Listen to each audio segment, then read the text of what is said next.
within 5 shades either way. The sound of laughter once echoed through American living rooms, a laughter so familiar it became part of the nation's heartbeat. I Love Lucy, a title that promised joy, lightness, and escape. Millions adored Lucy Ricardo and her quirky best friend Ethel Mertz. To the audience, Ethel was the warm, comedic balance that made the chaos of Lucy's schemes unforgettable. But what if behind that beloved smile, Vivian Vance carried a secret weight, one that the cameras never revealed? Vivian often confessed that those years on I Love Lucy were both a blessing and a burden. While the world laughed, she quietly wondered if she had traded her soul as an actress for a character that was never meant to define her. I Love Lucy may have been my biggest rip-off, she once admitted, a statement that hinted at years of tension and unspoken pain. Imagine it, a woman only 2 years younger than Lucille Ball, paired on screen with a man 22 years her senior, forced into the mold of a frumpy housewife that never reflected who she truly was. On stage, she had once shined in serious roles, commanding respect as a trained actress. Yet television sealed her fate in the shadow of Ethel Mertz. To millions, she was lovable, funny, and ordinary. To herself, she was trapped in an identity that blurred the line between Vivian the artist and Ethel the caricature. How does one live when the world refuses to see beyond a mask? This is the story of Vivian Vance, the woman who made America laugh while privately struggling with silence, conflict, and the desperate fight to reclaim her true self. Behind every joke was a sacrifice. Behind every curtain call, a question lingered. Who am I, really, Ethel or Vivian? Long before Vivian Vance became Ethel Mertz, she was Vivian Roberta Jones, born in 1909 in the quiet town of Cherryvale, Kansas.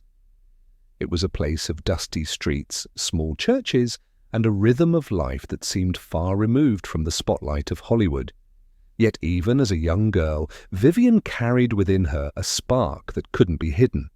She was restless, imaginative, and determined to carve out a destiny that reached beyond the borders of her small hometown. But her childhood was not easy. Raised in a conservative household, Vivian often clashed with her mother, who disapproved of her dreams of becoming an actress. Acting was considered frivolous, even scandalous, in a world that valued stability over ambition.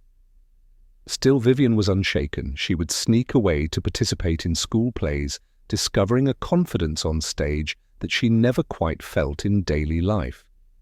In those moments, the shy Kansas girl disappeared, replaced by a performer who could hold an audience in the palm of her hand. When the opportunity came, Vivian left Kansas behind and headed west, chasing a future that many around her doubted she would ever find. She trained in theater, honing her voice, her timing, and her ability to transform herself completely into a role. She was not content to be ordinary. In the early 1930s, she began to make a name for herself in regional theater productions, eventually securing roles on Broadway. Her performance in The Voice of the Turtle became a career highlight, showcasing her depth as a dramatic actress. It was here that Vivian discovered both her gift and her curse. The stage adored her, critics praised her timing, her presence, her ability to embody complex women. Yet the stage was fickle, and roles came and went with brutal unpredictability. Vivian lived with the constant uncertainty of the performer's life, applause one night, silence the next. But for her, that uncertainty was worth it. She had found the one place where she felt free, where her true self could shine without compromise. Who could have imagined that this woman, so full of theatrical promise, would soon be remembered not for her stage triumphs, but for a single role on television that would both immortalize and confine her forever? By the early 1950s, American television was entering its golden age, and Vivian Vance was about to step into a role that would forever alter her life. In 1951, I Love Lucy premiered, and within weeks it became a national sensation. The show didn't just entertain, it defined an era, and at the heart of its magic was the chemistry between Lucy Ricardo and her loyal friend, Ethel Mertz. To audiences, Ethel was more than a sidekick. She was the grounding force, the woman who shared in Lucy's outlandish schemes, laughed at her mistakes, and often became the voice of reason amid the chaos. Vivian played her with warmth, wit, and a comedic instinct that felt effortless. The truth was, it wasn't effortless at all. It was years of stage discipline translated into television timing.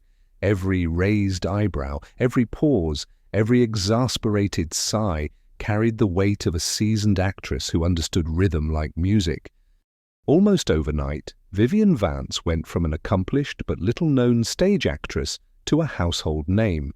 Fans adored her. Strangers called out Ethel on the street as though she were their next-door neighbor. The role earned her the first-ever Emmy Award for Best Supporting Actress in 1953, a historic moment for women in television. She would go on to receive several more nominations, cementing her place in history. But fame was a double-edged sword. While audiences loved her, critics often overlooked her contributions, focusing instead on Lucille Ball's brilliance or Desi Arnaz's groundbreaking production innovations. Vivian's work, though essential to the success of the show, was sometimes treated as secondary. Still, she carried the role with pride, delivering performances that made I Love Lucy one of the most watched and celebrated shows of all time. There was an intoxicating thrill in knowing she was part of something that captured the spirit of a generation. Yet even at the height of this success, Vivian began to feel a quiet unease. The world only saw Ethel, the frumpy, comedic housewife, while the woman behind the character, with dreams of dramatic roles and artistic freedom, began to fade from sight. Fame had arrived, but so had the shadow it cast. On screen, Fred and Ethel Mertz were inseparable, an older, bickering couple whose banter added spice to I Love Lucy. But behind the cameras, the relationship between Vivian Vance and William Frawley, the actor who played Fred, was anything but comedic. From the very beginning, Vivian felt a deep discomfort. She was only 2 years younger than Lucille Ball, full of youthful energy, yet she was paired with a man 22 years her senior, a decision that made her feel miscast. "He should be playing my father," she once remarked bluntly. For Frawley, a grizzled veteran of vaudeville with decades of experience, Vivian's complaints were an insult. The two clashed almost immediately, their personalities colliding in ways that became impossible to hide backstage. Crew members later recalled moments of tension so sharp that interventions were needed to keep the peace. Frawley mocked her appearance, sometimes even echoing the cruel jokes within the script, comments about weight, clothing or age that struck Vivian deeply. He dismissed her feelings, famously telling Variety, "I don't care what she thinks as long as we do the job well."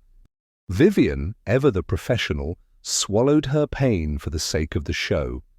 The magic of I Love Lucy depended on the illusion of harmony, and she would not let private battles ruin that. But resentment grew year after year, simmering beneath the laughter the world adored. When the series finally ended, the animosity remained so strong that when a spin-off centered on Fred and Ethel was proposed, Vivian refused outright. "I don't want to work with him again." The project died instantly. The bitterness reached its sharpest note in 1966, when Frawley died of a heart attack. According to legend, Vivian celebrated the news with champagne, declaring the long war between them finally over. Whether exaggerated or not, the story revealed the depth of their feud, one that had haunted her for more than a decade. Their strained relationship was a reminder of a truth rarely seen by fans, that even the most beloved shows were held together by fragile threads, where actors bore the heavy cost of keeping illusions alive. Behind the laughter of millions lay the silence of two colleagues who could never truly forgive each other. Fame brought Vivian Vance recognition, but it also chained her to a single image: Ethel Mertz, the frumpy, comedic housewife who lived next door to Lucy Ricardo. To millions of viewers, she wasn't Vivian anymore. She was simply Ethel. People would stop her in grocery stores, calling her by that name as if the character were her true self. At first, she laughed politely, but in private, the weight of that blurred identity grew heavier. There were times I asked myself who I really was, she admitted. The irony was bitter. Before television, Vivian had been praised on Broadway for her elegance, her dramatic range, her sophistication. Yet I Love Lucy reduced her to dowdy dresses and punchlines about her looks. Lucille Ball, ever protective of her star status, even insisted that Vivian wear plain clothing and put on weight to ensure Lucy always remained the glamorous one. Though she played along, the demands left scars. For a woman who had fought so hard to be taken seriously, the cost of comedic contrast was her own self-image. By the early 1960s, Vivian decided she needed to reclaim herself. When she rejoined Ball in The Lucy Show, she requested that her character have a new name, Vivian Bagley, marking a deliberate break from the shadow of Ethel. It was her way of telling audiences, "I'm not only that woman you think I am." Yet critics and fans often resisted, some accusing her of turning her back on the very role that had made her famous. The truth was more complex. Vivian was not rejecting her past, but desperately trying to preserve her sense of self. She even carried a slip of paper in her purse with her real name and address, a quiet reminder that behind the sitcom character lived a woman with her own story, her own worth. Her struggle mirrored a universal question. What happens when the world only sees one version of you? For Vivian, the battle to be recognized as herself, not just Ethel, was one she never fully won. If William Frawley represented the bitterness of Vivian Vance's years on I Love Lucy, then Lucille Ball embodied its redemption. Their relationship did not begin easily. Ball had been reluctant to cast Vivian in the first place, fearing she was too young and attractive to play Ethel without overshadowing Lucy. She wanted Ethel to appear plain, dowdy, and unthreatening. Vivian understood this, and though it hurt, she accepted the restrictions, knowing she would have to earn Ball's trust on screen. In the early days, their dynamic was marked by tension. Ball, who controlled every detail of the production, from scripts to costumes, often dictated even Vivian's smallest movements. For a seasoned actress with stage experience, it was frustrating. Yet, rather than resist, Vivian chose patience. Slowly, her sharp comedic timing and genuine warmth began to win Ball over. By the second season, Lucy and Ethel's bond wasn't just written into the script, it was growing in real life. Audiences felt the difference: their laughter, their tears, their iconic moments, the chocolate factory, stomping grapes in Italy. These were born not only from great writing, but from a chemistry rooted in mutual respect. Behind the scenes, the two women began to lean on one another, sharing frustrations, laughter, and eventually friendship. That bond deepened with time, long after I Love Lucy ended. In the 1970s, when Vivian was diagnosed with cancer, Lucille Ball became her anchor. She visited often, called daily, and reminded her friend of the joy they had created together. In hospital rooms, the two would sit for hours, reminiscing about the old days, laughing until tears blurred their eyes. Losing Vivian, Ball later confessed, was like losing a sister. In an industry notorious for shallow relationships and fleeting loyalty, their connection stood out. It was a friendship born out of tension, tested by fame, and sealed by love and loyalty. More than any award or accolade, this relationship became one of Vivian Vance's greatest legacies, proof that behind the bright lights of television, true human bonds could still survive. As the years passed, Vivian Vance carried with her both the joy and the burden of I Love Lucy. By the late 1970s, her health began to decline. Diagnosed with breast cancer, she faced her illness with the same quiet dignity she had once brought to the stage. Yet even as her body weakened, her spirit remained strong. She continued to work in television and local theatre as long as she could, determined not to be remembered only as Ethel, but as an actress who gave her all to her craft. In her final years, Vivian often reflected on her career with a bitter-sweet honesty.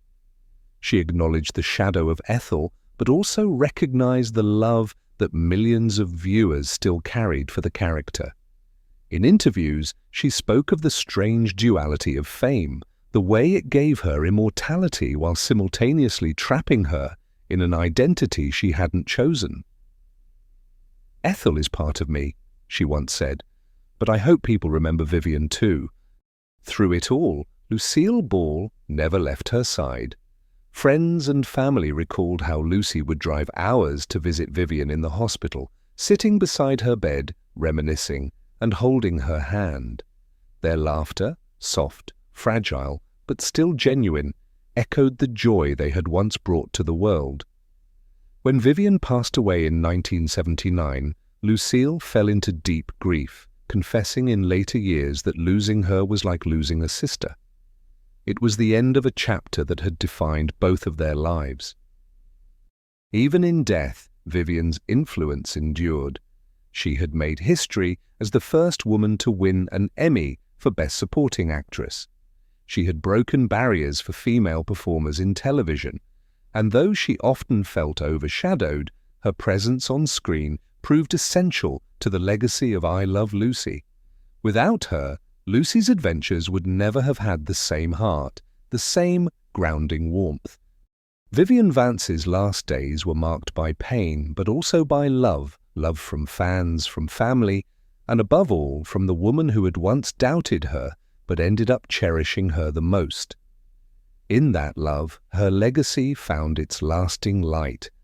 Vivian Vance's story is more than a behind-the-scenes tale of a sitcom.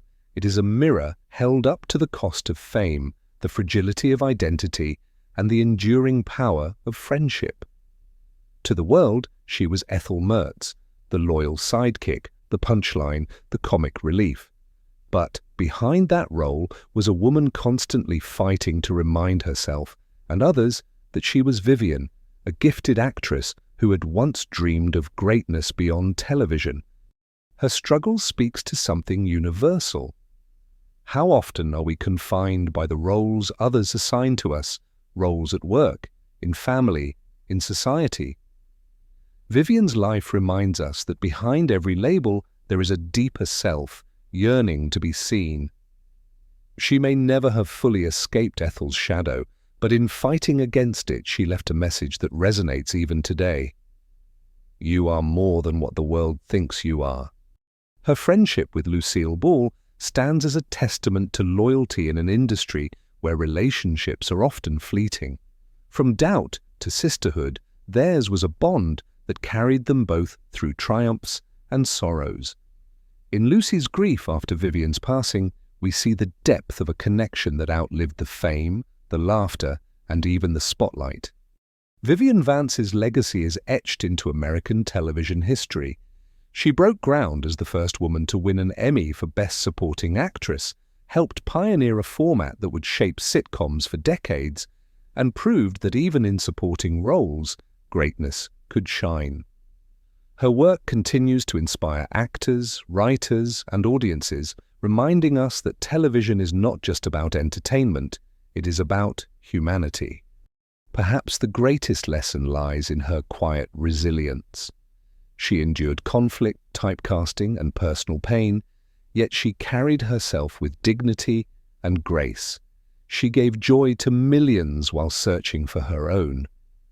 And isn't that the paradox of life, that we can make others laugh even while struggling to hold back our own tears? So the next time laughter from I Love Lucy fills a room, may we remember not just Ethel, but Vivian Vance, the woman who gave everything she had, and in doing so, left behind a piece of herself for us all.